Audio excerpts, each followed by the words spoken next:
बिस्मिल्लाहिर्रहमानिर्रहीम। अस्सलाम वालेकुम। आज हम करेंगे unit number 2 9th class new book, उसका यूनिट नंबर 2 है जो है उसकी हम लॉन्ग क्वेश्चन करेंगे और कंप्लीट लॉन्ग क्वेश्चन करेंगे। अगर हम यूनिट नंबर 2 को देखें तो यूनिट नंबर जो 2 है इसके लॉन्ग क्वेश्चन है। आप लोग इसके लॉन्ग क्वेश्चन देखें यूनिट नंबर 2 के, ये यूनिट नंबर 2 के लॉन्ग क्वेश्चन है। तो यूनिट नंबर 2 के लॉन्ग क्वेश्चन में जो पहले 3 लॉन्ग क्वेश्चन है, फर्स्ट सेकंड एंड थर्ड है, ये इसके मैं आपको बुक पर निशान लगवा दूंगा। और जो लॉन्ग क्वेश्चन नंबर 4, 6, 7 एंड 8 है ये हम करेंगे, मैं आपको यहाँ पे ये हल करवा दूंगा। देखते हैं, सबसे पहले मैं आपको ये हल करवाने वाले, सोल्व करवाने वाले करवा देता हूँ, बाद में मैं आपको इनके बुक पर निशान लगवा दूंगा जिनके लगते हैं। चलें शुरू करते हैं।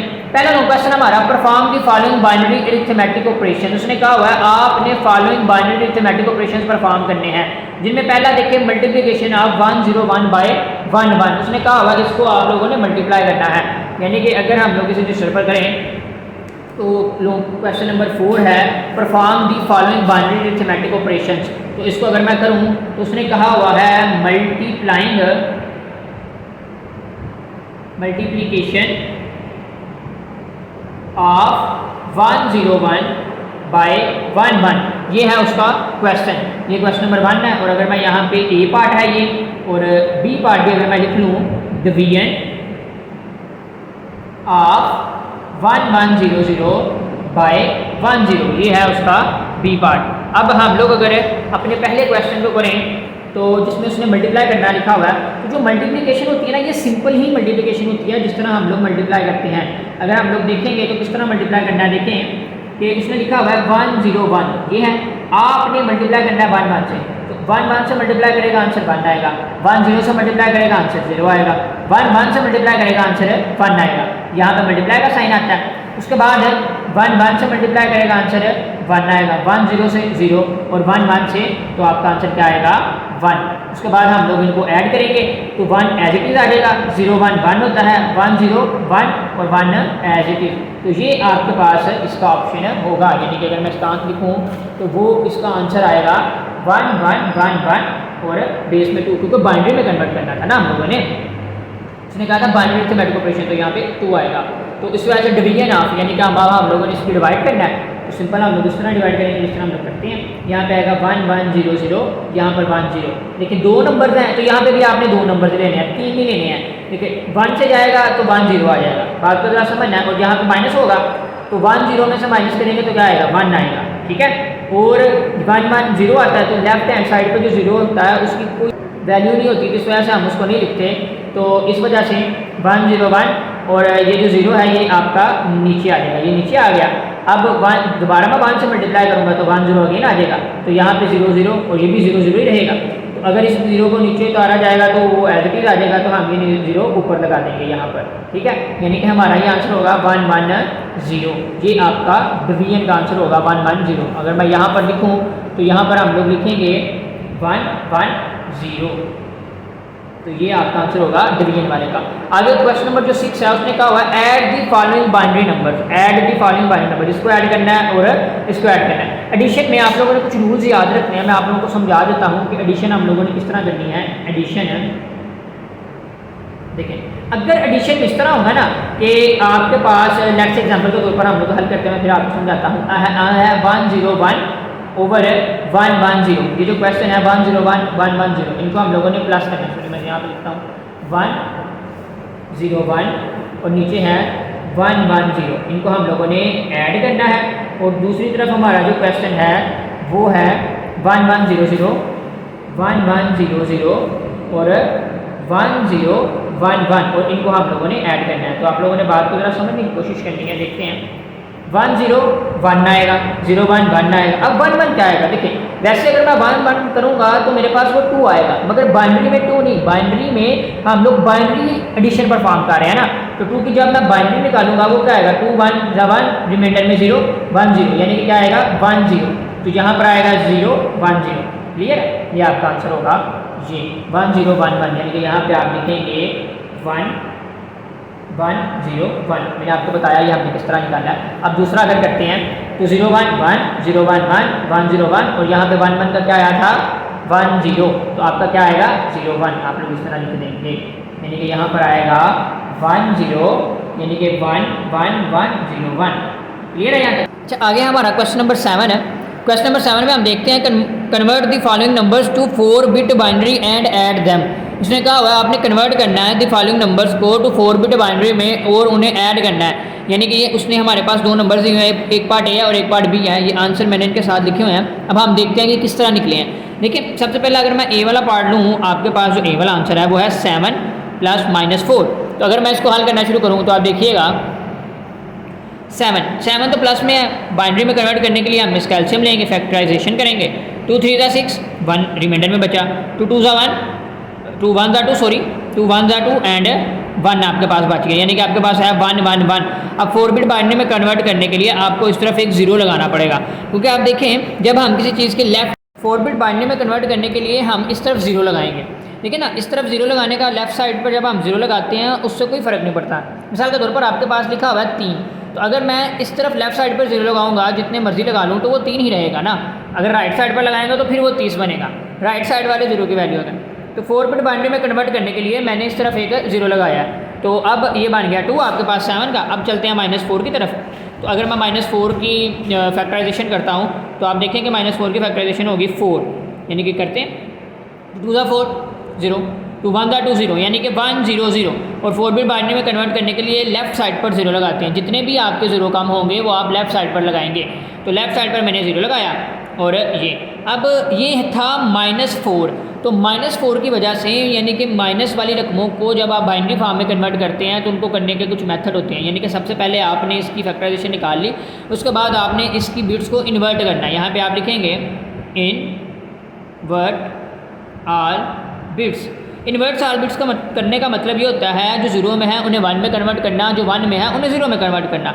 यानी 0 है 1 आ जाएगा, 1 है 0 आ जाएगा, 0 है 1 आ जाएगा, 0 है 1 आ जाएगा, ये होगा। तो उसके बाद आपने राइट साइड पर प्लस ऐड कर देना, 1 + 1 ऐड कर देना। ऐड करने का तरीका मैंने आपको बताया हुआ है। 1 1 क्या होता है, 1 1 0, यानी कि 1 1 होता है बेसिकली 2। तो 2 का जब हम एलसीएम लेते हैं 2 1 = 2 0, यानी कि 0 1, 0 नीचे आ जाता है, 1 आगे कैरी में चला जाता है। 1 1 2 होता है, यानी कि 0 1, 1 आगे चला जाएगा, 0 1 यानी कि 1 है तो 1 नीचे आ जाएगा और ये आपके पास 1 है एज इट इज़। ये आपका आंसर होता है। यानी कि हमेशा याद रखिएगा जो माइनस वाली रकम होती है उसका सबसे पहले फैक्टराइजेशन लेना है, उसके बाद उसकी बिट्स को इन्वर्ट करना है और राइट साइड पर प्लस ऐड कर देना है। अब हमने इन दोनों को ऐड करना था तो हम इन दोनों को ऐड कर लेते हैं।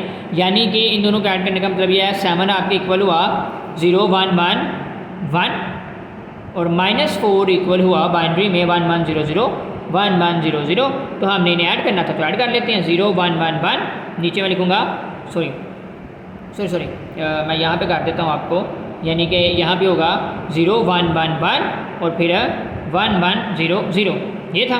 ठीक है, 1 ऐड करना है अब 1 0 1 1 0 1 1 1 2 होता है, यानी कि 0 आता है, 1 आगे कैरी जाता है और 1 1 2 0 1। क्लियर है, यानी कि ये आपका आंसर है 1 0 0 1 1 और ये मैंने यहाँ पर लिखा हुआ 1 0 1 1। ठीक है, और आपको मैंने बता दिया कि 2 किस तरह होता है, ये बात फिर से आप लोगों ने अपने जहन में रखनी है। आगे हम चलते हैं इसके बी पार्ट की तरफ। तो इसका बी पार्ट है हमारे पास -5 + 3, -5 + 3। तो -5 को सबसे पहले क्या करते हैं, जो 5 होता है माइनस वाली रकम उसका एलसीएम लेते हैं। 2 × 4 1, बाकी बचेगा रिमाइंडर में, और 2 1 = 2 0, यानी कि 1 0 1 1 0 1। और 4 बिट बाइनरी में कन्वर्ट करने के लिए क्या करते हैं, लेफ्ट साइड पर एक 0 लगाते हैं। वेरी गुड, लेफ्ट साइड पर 0 लगाएंगे। उसके बाद मैंने आपको क्या बताया था, माइनस में है तो इन्वर्ट्स ऑल बिट करेंगे। तो इन्वर्ट्स ऑल बिट आप यहाँ पे लिख लें, इन्वर्ट्स ऑल बिट्स। इन्वर्ट्स ऑल बिट्स करने के लिए आप लोग क्या करेंगे, 0 को 1 में और 1 को 0 में, यानी कि 0 था 1 1 था 0 0 था 1 1 था 0 0 आ जाएगा। उसके बाद राइट साइड पे प्लस ऐड करना, 0 1 1 1 नीचे 0 1, ये आपके पास आ जाएगा। यानी कि यहाँ पे अगर मैं लिखूँ -5 की बाइनरी होगी 1 0 1 1 1 0 1 1। क्लियर, अब 3 की निकालनी है तो 3 की सिंपल है, मैं यहाँ पे आपको निकाल देता हूँ। 2 1 × 2 1 रिमाइंडर में 1 1 और 2 है। 4 बिट बाइनरी में कन्वर्ट करने के लिए लेफ्ट साइड पर 0 लगा लेंगे जितने हमें 0 की ज़रूरत होगी। अब यहाँ पे आ जाए, 3 है तो यहाँ पे लिखेंगे 0 0 1 1, तो हम यहाँ पे लिख देंगे 0 0 1 1। इन दोनों को ऐड करना है तो ऐड कर लेते हैं, 1 0 1 1 0 0 1 1 प्लस 1 1 क्या होता है 2। तो मैंने आपको बताया हुआ है पहले भी कि जो 2 होता है उसको हम एलसीएम लेते हैं। 2 1 × 2 0 1 0 आती है बाइनरी, 0 नीचे आएगा 1 आगे कैरी जाएगा। 1 1 1 कितना होता है 3। तो अगर हम 3 को करें तो 3 का क्या होता है 2 1 × 2 1 1 1 1 1 होता है, 1 नीचे आएगा 1 आगे जाएगा 1 0 1 और 1 0 1, यानी कि आपके पास आंसर होगा 1 1 1 0, 1 1 1 और 0, और यहाँ पे मैंने लिखा हुआ है 1 1 1 और 0। क्लियर है। आगे हम चलते हैं क्वेश्चन नंबर 8 की तरफ, और क्वेश्चन नंबर 8 के आंसर्स मैंने साथ लिखे हुए हैं, बाकी मैं आप लोगों को जो सोल्व करके दिखाता हूँ कि आंसर्स आए किस तरह है, ये आप लोगों ने देखना है। तो लिखा हुआ है सोल्व दी फॉलोइंग, और यहाँ पे सामने हमने सब्ट्रैक्शन परफॉर्म करनी है, बाइनरी सब्ट्रैक्शन है, तो चले करते हैं बाइनरी सब्ट्रैक्शन परफॉर्म। अच्छा, अब हम करने जा रहे हैं बाइनरी सब्ट्रैक्शन, जो कि हमारा क्वेश्चन नंबर 7 था। बहरहाल बाइनरी सब्ट्रैक्शन को सोल्व करते हैं। बाइनरी सब्ट्रैक्शन के कुछ असूल हैं जो आप लोगों ने ज़हन में रखने हैं, जिनमें सबसे पहले है 0 - 0 = 0, 1 - 0 = 1, 1 - 1 = 0, 0 - 1 = 1। 0 - 1 1 होता है, लेकिन हम कुछ बारो करेंगे, अगली वाली रकम से 1 बारो करेंगे और फिर हम यहाँ पे 1 लिखेंगे। और 10 - 1 = 1, ये मैं आपको दोनों समझाता हूँ। 0 - 1 = 1 किस तरह होता है, इसकी भी बात करते हैं। मिसाल के तौर पर आप ये देखें कि अगर आपके पास एक एग्जांपल ले लें, 8 7 और नीचे आपके पास 9, आपने 9 माइनस करना है, तो 7 में से 9 माइनस नहीं होता, जब ऊपर छोटी रकम आ जाती है तो फिर हम नेक्स्ट वाली रकम से कुछ बारो करते हैं, यानी कि 1 बारो करेंगे, 17 बनेगा, फिर उसमें से 9 को माइनस करेंगे और हमारा आंसर आएगा। इसी तरह यहाँ पर होता है, यहाँ पर क्या होता है आप देखें, आप जैसे कि हम अपना सवाल ले लेते हैं, ये वाला जो पार्ट हमारा 1 1 0 1 2 - 0 1 0 0, ये तो अगर हम इसको सोल्व करें तो आप लोग देखें 1 1 0 1 और 0 1 0 0 माइनस करना है। देखिए 1 0 हमने पढ़ा, 1 0 क्या होता है 1, 0 0 0, 1 1 क्या होता है 0, अंडरस्टूड सी बात है, और 1 0 1, तो ये आपका आंसर होगा। और मैं आपको एक और एग्जांपल करवाता हूँ जिसमें ये दोनों हम लोग देखते हैं। एग्जांपल के तौर पर अगर हम अपना सवाल नंबर बी देखें, जो हमारा क्वेश्चन नंबर बी है वो है 1 0 1 0 - 0 0 1 1, तो इसको लिखते हैं, ठीक है, 1 0 1 0 0 0 1 1। अब देखिए आगे वो हिस्सा, यानी कि 0 में से 1 नहीं निकलेगा, तो आपको एक बारो करना पड़ेगा। जब आप एक बारो करेंगे ये बन जाएगा 10 और इधर आ जाएगा 0, तो 10 1। अब 10 में से 1 निकालने का क्या मतलब है, 10 में से 1 निकालने का मतलब ये है कि 2 में से 1 निकालना, और यहाँ पे 1 आता है। किस तरह देखें, जब हम लोग 2 का एलसीएम लेते हैं, 2 1 2 0, ये बनता है 1 0, यही बात आ गई, 1 0 आ गया, यानी कि बाइनरी में जब आप 1 0 देखेंगे तो आप इसको 2 समझेंगे कि ये 2 है, और 2 में से 1 निकालेंगे तो 1 आ जाएगा। क्लियर है, मैंने आपको बता दिया कि 1 0 किस तरह आता है। हमेशा याद रखना, जब भी 1 0 आएगा उसको 2 ही समझना है। और आप देखें 2 में से 1 निकालेंगे 1, अब यहाँ पे 0 में से 1 नहीं निकलता तो 1 बारो लेंगे, यहाँ से इस तरफ 1 जाएगा, ये बन जाएगा 1 0, 1 0 में से इस तरफ 1, यानी कि बेसिकली 2 बन जाएगा ना, इधर जाएगा ये बन जाएगा 1 0 और इधर आ जाएगा 1। यही बात है, क्योंकि यहाँ 1 0 था और 1 0 क्या था 2, तो उसने एक आगे कैरी दिया तो वहाँ पे बन गया 1 0, और यहाँ पे क्या रह गया 1 रह गया। अब 1 0 यानी कि 2 में से 1 निकालेंगे 1, यहाँ पे क्या 1 1, यहाँ पे 1 रह गया ना, तो 1 0 1, 1 में से 0 निकालेंगे तो 1 नहीं आएगा, और यहाँ पे क्या था 0, क्योंकि इसने आगे तो कैरी दे दिया, और 0 आपके पास है नीचे। ये आपका आंसर हो गया बी वाले पार्ट का। आगे चलते हैं क्वेश्चन नंबर सी की तरफ, और ये देखें 0 1 1, मैं आपको साथ साथ दिखा रहा हूँ जो हमारे आंसर आ रहे हैं। पहले का 1 0 0 1 जो हमारा निकला था। अब हम चलते हैं सी की तरफ, सी करते हैं। अगर हम सी वाले में देखें, सी वाले में उसने लिखा हुआ है 1 0 0 - 0 1 1 0। अब इंतहाई आसान वही तरीका जो हमने पढ़े हुए हैं पीछे, 1 0 0 0 1 1 0 माइनस करना है, 0 में से 0 निकलेगा 0, 0 में से 1 नहीं जाता, हम बारो करेंगे, तो यहाँ से यहाँ पे बारो करेंगे, ये बन जाएगा 10, ठीक है, ये आगे 1 दे देगा तो ये बन जाएगा 10, ये यहाँ रह जाएगा 1, क्योंकि 10 से मुराद था 2। मैं फिर बता रहा हूँ 2 का जब एलसीएम लेते हैं 1 0 आता है, 1 0 से मुराद 2 है। बाइनरी में जब भी 1 0 आएगा आपने 2 समझ लेना, तो 2 में से 1 निकालेंगे 1, 1 में से 1 निकालेंगे 0, और यहाँ पे तो 0 था क्योंकि इसने आगे एक बार बारो दे दिया, और ये 0, तो आपका आंसर है 0 0 1 0, तो आपका आंसर है 0 0 1 0। अब लास्ट वाले पार्ट की तरफ चलते हैं, डी की तरफ। तो जो हमारा डी वाला पार्ट है उसको अगर हम लोग देखें 1 1 1 1 1 1 0 -1 0 0, ठीक है। अब हम करते हैं, हमारा क्वेश्चन नंबर डी है 1 1 1 0 -1 0 0। तो यहाँ पे अगर मैं लिखूँ 1 1 1 0, अब क्या करना है 1 0 0 माइनस करना है, और 4 बिट बाइनरी में कन्वर्ट करने के लिए हम लोग क्या करेंगे, लेफ्ट साइड पर 0 लगाते हैं, हमने पहले भी पढ़ा। 0 में से 0 गया 0, 1 0 1 1 1 0 और 1 0 1, तो आपका आंसर आया है यहाँ पर 1 0 1 0। तो ये रहा 1 0 1 0 जो मैंने यहाँ पर लिख दिया हुआ है। यानी कि मुझे उम्मीद है कि आपको समझ आई होगी। हम लोगों ने जो क्वेश्चंस किए हैं, जिनमें आपके पास क्वेश्चन नंबर 7 किया है, हमने क्वेश्चन नंबर 8 किया है, और हमने यहाँ पर क्वेश्चन नंबर 4 किया है, क्वेश्चन नंबर 4 किया है, क्वेश्चन नंबर 5 किया है, क्वेश्चन नंबर 7 किया है, क्वेश्चन नंबर 8 किया है।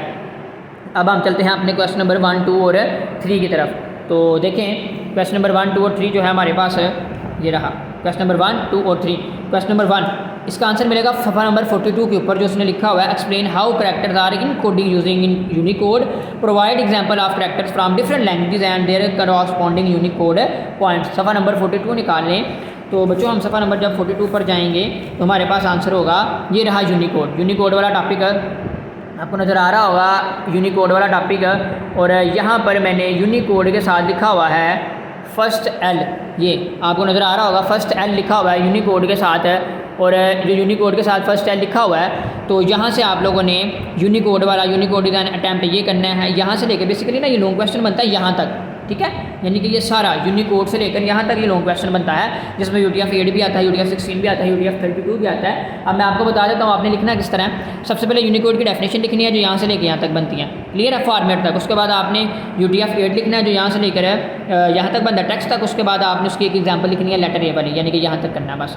उसके बाद UTF-16 जो बनता है वो यहाँ से लेकर यहाँ तक बनता है। उसके बाद आपने उसकी ये उर्दू वाली एग्जाम्पल रहने दीजिएगा, यहाँ तक की लिख लीजिएगा, क्योंकि इसमें उसकी डेफिनेशन भी आ जाएगी और एक ही एग्जाम्पल भी आ जाएगी। उसके बाद जो UTF-32 है वो आप लोग यहाँ से लेकर यहाँ तक कर लीजिएगा, क्लियर है, यानी कि बेसिकली ये यूनिकोड यहाँ से लेकर यहाँ तक लॉन्ग क्वेश्चन बनता है।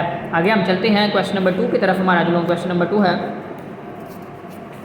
ये रहा लॉन्ग क्वेश्चन नंबर 2।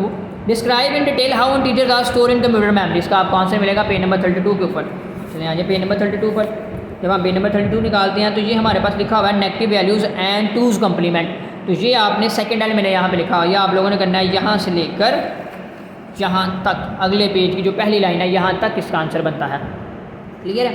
आगे हम चलते हैं क्वेश्चन नंबर 3 की तरफ। Question number 3, explain the process of converting a decimal integer to binary representing and vice versa, include example of both positive and negative numbers, positive and negative numbers. उसने कहा हुआ है कि वाइस वर्सा का मतलब ये होगा कि आपने क्वेश्चन नंबर 3 में डेसिमल से बाइनरी में कन्वर्ट करने की भी एग्जांपल्स देनी है और बाइनरी से डेसिमल में कन्वर्ट करने की भी एग्जांपल्स देनी है। तो इसका आपको आंसर मिलेगा पेज नंबर 26 के ऊपर है, यहाँ पे लिखा हुआ है पेज नंबर 26 है, इसका आपको आंसर यहाँ पे मिलेगा। तो निकालते हैं पेज नंबर 26 है। देखिए हम पेज नंबर 26 पे आ चुके हैं। पेज नंबर 26 पे ये जो एग्जांपल है ना आपके पास, conversion from decimal to binary, ये है। और उससे के साथ सबसे पहले आपने इसको लिखना किस तरह है, सबसे पहले आप लोगों ने डेसिमल सिस्टम की डेफिनेशन लिखनी है जो यहाँ से लेके यहाँ तक बनती है। उसके बाद आप लोगों ने इसकी एग्जांपल लिखनी है ये 83 वाली, ठीक है, ये होगी इसकी पॉजिटिव एग्जांपल। उसने पॉजिटिव भी और नेगेटिव भी पूछी थी, तो पॉजिटिव ये होगी और नेगेटिव में आपने -5 की करनी है, ठीक है। मैं आपको करवा देता हूँ किस तरह करनी है। देखें ये -5 है तो माइनस तो नहीं लगाएंगे, बहरहाल 2 2 ज़ा 4 1 2 1 ज़ा 2 0, यानी कि बनेगी 1 0 1। और नेगेटिव है तो नेगेटिव के लिए मैंने आपको तरीका बताया था, एलसीएम लेने के बाद हम उसकी 4 बिट बाइनरी में कन्वर्ट करते हैं। मैं 4 बिट बाइनरी में कर रहा हूँ, तो राइट लेफ्ट साइड पर एक 0 लगाते हैं, 1 0 1 0। उसके बाद हम इसको इन्वर्ट्स करते हैं, यहाँ पे मैंने लिखा हुआ इन्वर्ट करेंगे 1 0 1 0 को, तो हमारे पास क्या आएगा 1 0 1 0। जो 0 में था वो 1 में बन जाएगा, जो 1 में था वो 0 में बन जाएगा। और अब राइट साइड पर एक ऐड करेंगे तो 0 1 1 1 0 1। तो ये जो आपके पास आंसर बनेगा ये होगा आपके पास -5 की बाइनरी। तो अब पॉजिटिव एग्जांपल भी करवा दी मैंने, नेगेटिव भी करवा दी। ये था डेसिमल टू बाइनरी। उसके बाद आपने ये लिखना है बाइनरी सिस्टम, उसमें आपने यहाँ से लेके यहाँ तक इसकी डेफिनेशन लिखनी है। डेफिनेशन उसके साथ ये एग्जांपल है, ये बाइनरी टू डेसिमल है जिसमें 11 आया आपके पास। तो ये आपका थर्ड लॉन्ग क्वेश्चन हो गया है। मुझे उम्मीद है कि आपको समझ आई होगी। हमने सारे लॉन्ग क्वेश्चन बड़ी तफसील से किए हैं। अगर आपका किसी किस्म का भी कोई भी सवाल हुआ आपने वो कमेंट सेक्शन में ज़रूर पूछना है, मैं आपको आंसर करूँगा। अगर तो आपको ये वीडियो पसंद आई हो तो लाइक कर दीजिएगा, तो चैनल को सब्सक्राइब कर लें ताकि आने वाली तमाम वीडियोज़ आपको बर वक्त पहुँच सकें।